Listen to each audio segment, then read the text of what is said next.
অনেক দিন আগের কথা। এক নির্জন গ্রামে ছিল একটি পুরনো জমিদার বাড়ি। বাড়ির মালিকেরা মারা যাওয়ার পর থেকে সেটা খালি পড়েছিল।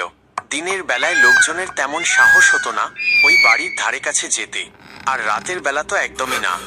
গ্রামবাসীদের মুখে মুখে নানা গল্প ফিরত ওই বাড়ি নিয়ে। কেউ বলতো মাঝরাতে নাকি বাড়ির ভেতর থেকে কান্নার আওয়াজ শোনা যায়, আবার কেউ বলতো ছাদের ওপর নাকি ছায়া মূর্তি দেখা যায়।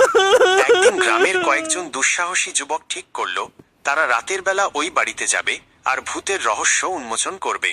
তারা মশাল আর কিছু খাবার নিয়ে রাতের অন্ধকারে রওনা দিল।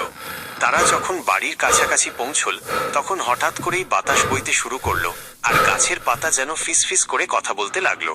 বাড়ির সদর দরজাটা অনেক পুরনো ছিল, সেটা খুলতেই একটা ভয়ার্ত আওয়াজ হলো।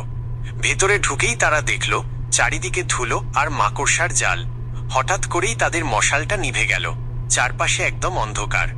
তখন তারা দেখল একটা ঘরে একটা সাদা অবয়ব নড়াচড়া করছে। ভয়ে তাদের হাত পা ঠান্ডা হয়ে গেল।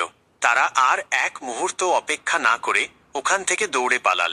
পরে আর কেউ ওই বাড়ির দিকে যায়নি। এই নাও তোমার